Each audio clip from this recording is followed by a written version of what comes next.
तो कहानी शुरू होती है दो चोर आदमियों को दिखाते हुए।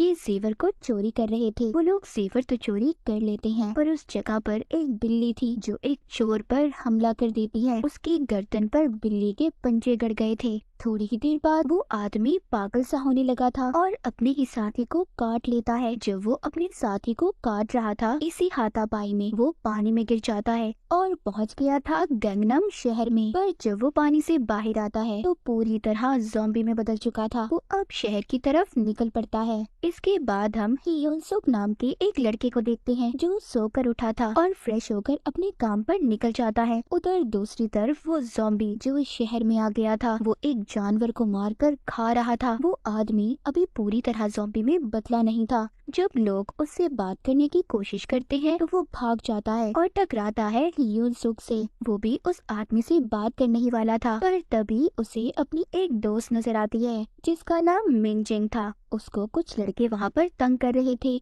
इसलिए हियोन सुक उसकी मदद करता है। उन लड़कों को वहाँ से मारकर भगा देता है। यहाँ पर हमें पता चलता है कि हियोन सुक लड़ाई में काफी माहिर था। हियोन सुक और मिंजिंग दोनों एक जगह पर काम करते थे और जहाँ पर इन दोनों का ऑफिस था वो एक नई बिल्डिंग थी। उस बिल्डिंग की चेकिंग करने एक इंस्पेक्शन लेडी आई थी। वो थोड़ी सी खड़ूस थी। हियोन सुक और मिंजिंग दोनों एक छोटे से ऑफिस में काम करते थे। उनकी कंपनी एक यूट्यूब चैनल चलाती थी। हम यहीं पर हियोन सुक के बॉस को भी देखते हैं जिसकी नजर हमेशा मिंजिंग पर रहती थी, जो बात हियोन सुक को बिल्कुल भी अच्छी नहीं लगती थी क्योंकि वो खुद मिंजिंग को बहुत पसंद करता था। उधर ही हियोन सुक का दोस्त भी था जो इनके साथ काम करता था। दूसरी तरफ हम उस ज़ॉम्बी को देखते हैं जो शहर में आ गया था और उसकी नजर अब हियोन सुक की ऑफिस की बिल्डिंग पर थी। टीवी में भी इस ज़ॉम्बी के बारे में बताया जा रहा था, जिसको देखकर हियोन सुक ने पहचान लिया था। ये सब डर गए थे क्योंकि वो ज़ॉम्बी इनके एरिया में ही फिर रहा था।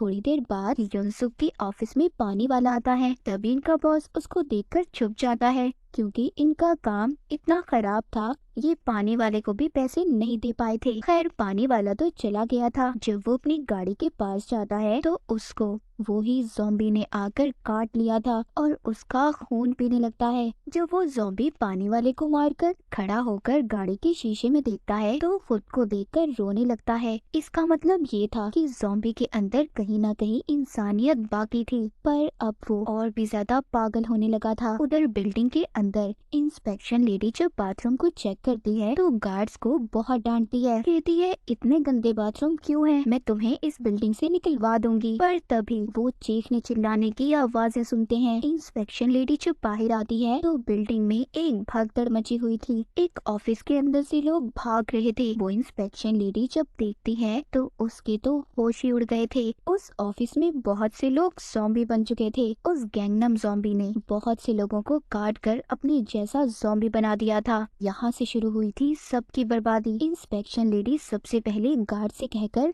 सारी बिल्डिंग के दरवाजे बंद करवा देती है ताकि एक भी ज़ॉम्बी बाहर न जा सके। पर तभी गैंगनम ज़ॉम्बी इनके पीछे आ गया था। वो एक गार्ड को काट भी लेता है, पर इंस्पेक्शन लेडी बच गई थी। उधर वो गार्ड जो दरवाजे बंद कर रहा था, अचानक से एक ज़ॉम्बी उसके सामने आ जाता है और देखते ही देखते दर्जनों ज़ॉम्बी उसके सामने थे। सब उस गार्ड पर टूट पड़ते हैं और उसे मार देते हैं। उधर दूसरी तरफ इंस्पेक्शन लेडी सबसे मदद मांग रही थी, पर बिल्डिंग में कोई भी नहीं था। तभी वो हियोन सुक की ऑफिस में पहुंचती है और सारी कहानी बताती है, पर कोई भी उसकी बात पर यकीन करने के लिए तैयार नहीं था। जो वो टीवी पर सबको गैंगनम ज़ॉम्बी दिखाती है। कहती है यही है वो आदमी जिसने सारी बिल्डिंग के इंसानों को जानवर में बदल दिया है। ये बात सुनकर कुछ लोग वहाँ पर थोड़ा सा सीरियस हो गए थे। हियोन सुक का बॉस कहता है अगर ये बात सच है क्यों ना हम एक वीडियो बनाएं, हमारा चैनल वायरल हो जाएगा। ये सब अब वीडियो बनाने चले जाते हैं, सिवाय एक गार्ड के जिसको ज़ॉम्बी ने काटा था। उसके हाथ में अब दर्द हो रहा था। वो समझ चुका था कि वो भी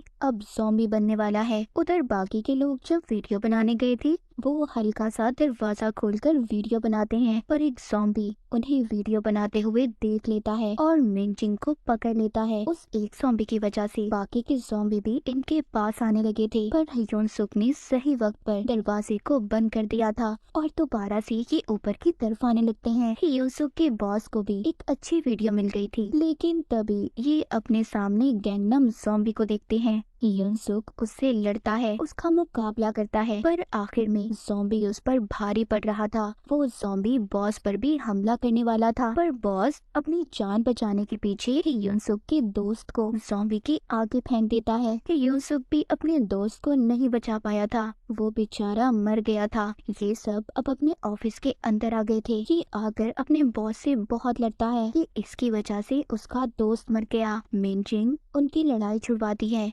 इंस्पेक्शन लेडी यहाँ पर सबको बताती है कि हम यहाँ से बाहर नहीं जा सकते, मैंने सारे दरवाजों को बंद करवा दिया था, हम इस बिल्डिंग में फंस चुके हैं। तभी पीछे से गार्ड उस पर हमला कर देता है, जिसके हाथ पर ज़ॉम्बी ने काटा था। वो भी अब पूरी तरह से ज़ॉम्बी बन गया था, पर युनसुक उसकी मदद करने की कोशिश करता है, लेकिन ज़ॉम्बी ने उस लेडी को काट लिया था। मिनजिंग और बॉस जब बाहर आते हैं तो बाहर से एक ज़ॉम्बी इन पर हमला कर देता है। एक बार फिर बॉस अपनी जान बचाने के लिए मिनजिंग को ज़ॉम्बी के आगे फेंक दिया था, मगर सही वक्त पर ही युनसुक आकर मिनजिंग को बचा लेता है और ज़ॉम्बी ने बॉस को ही काट लिया था। बिल्डिंग में हर तरफ अब ज़ॉम्बी ही ज़ॉम्बी थे। पूरी बिल्डिंग में सिर्फ 2 इंसान बचे थे, युनसुक और मिनजिंग। ये दोनों अपनी जान बचाने के लिए इधर उधर भाग रहे थे। आखिर में ये एक जगह पर रुककर आराम करते हैं। मिनजिंग थक कर सो गई थी। तभी ये अपने सपने में देखती है कि बॉस ने इसे काट लिया है और डर कर उठ जाती है। तभी यहाँ पर युनसुक को एक आइडिया आता है। वो एक रेडियो को चलाकर लटका देता है ताकि सभी ज़ॉम्बीज उसके पास जाएं और बिल्डिंग के बाहर निकलने का रास्ता साफ कर दें, जिससे ये आसानी से बिल्डिंग के बाहर जा सकते हैं। उस रेडियो की आवाज सुनकर बेहोश ज़ॉम्बी भी जाग गए थे। अब ये जल्दी जल्दी जब भाग रहे थे तभी युनसुक का दोस्त जो ज़ॉम्बी बन गया था वो इनका रास्ता रोक लेता है। युनसुक उसे समझाने की बहुत कोशिश करता है। उधर बॉस के ज़ॉम्बी ने भी मिनजिंग को पकड़ लिया था। यहाँ पर मिनजिंग का सपना सच हो जाता है कि अपने और युनसुक की जान बचाने के लिए बेसबॉल बैट से इन पर हमला करती है। हिम्मत कर ये दोनों आगे बढ़ते हैं। जब ये मदद के लिए फोन करते हैं, फोन भी बंद थे। तभी गैंगनम ज़ॉम्बी इनके पास आ गया था। उधर रेडियो भी बंद हो जाता है। नीचे बाहर जाने का सिर्फ एक ही रास्ता था और वो था ज़ॉम्बीज के बीच में से। ये दोनों हिम्मत करके ज़ॉम्बीज के दरमियान से गुजरते हैं। युनसुक अपने हाथों और पाँव का इस्तेमाल करके ज़ॉम्बीज को पीछे कर रहा था। मिनजिंग अपना बेसबॉल बैट इस्तेमाल करके ज़ॉम्बीज को मार रही थी, पर यहाँ पर ज़ॉम्बीज हद से ज्यादा थे। ये दोनों किसी न किसी तरह सीढ़ियों तक पहुँच जाते हैं, मगर ऊपर से भी ज़ॉम्बीज आ रहे थे और नीचे से भी। ये दोनों दरमियान में ही फंस चुके थे। ये दोनों फर्स्ट फ्लोर तक पहुँच तो जाते हैं, पर वहाँ पर भी ज़ॉम्बीज थे। ये बचकर भागते हैं और कार पार्किंग एरिया पर आ गए थे। यहाँ भी चारों तरफ से ज़ॉम्बीज आ रहे थे।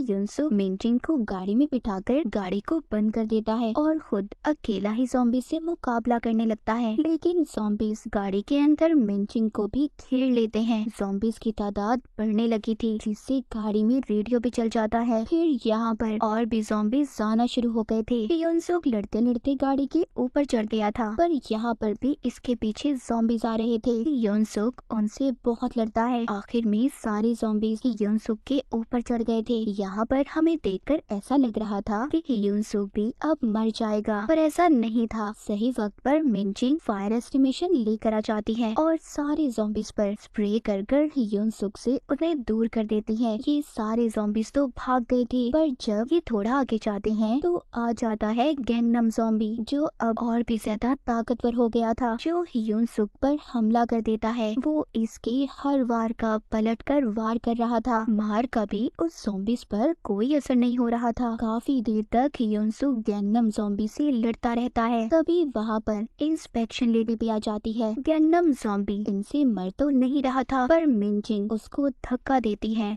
और युनसुक उसको तब तक मारता रहता है जब तक वो हिलना बंद नहीं होता। ये दोनों सोचते हैं कि गैंगनम ज़ॉम्बी तो मर गया, पर पीछे से आ गई थी इंस्पेक्शन लेडी ज़ॉम्बी, आकर युनसुक की टांग पर काट लेती है। मिनजिंग बेसबॉल बैट से उसे भी मार देती है, लेकिन अब कोई फायदा नहीं था। युनसुक मिनजिंग से कहता है कि तुम्हें अब अकेले ही बिल्डिंग से बाहर जाना होगा और सैड सा गुड बाय बोलता है, क्योंकि उसे ऐसा लग रहा था कि वो भी अब ज़ॉम्बी बन जाएगा। ये मिनजिंग मेंटिन को बताता है कि उसे कितना पसंद करता था। ये दोनों एक दूसरे के गले लगते हैं। जब ये मेंटिन को छोड़ने के लिए खड़ा हुआ था तभी कोई चीज नीचे आकर गिरती है और वो थे इंस्पेक्शन लेडी के नकली दांत। इसका मतलब ये था कि युनसुक पर तो वायरस का कोई असर हुआ ही नहीं था। अब ये दोनों मिलकर बिल्डिंग से बाहर निकलते हैं, पर जाते हुए दोनों एक बेवकूफी कर जाते हैं। दोनों ने दरवाजे को खुला ही छोड़ दिया था। तो कहानी के आखिर में हम देखते हैं गैंगनम ज़ॉम्बी अभी भी जिंदा था।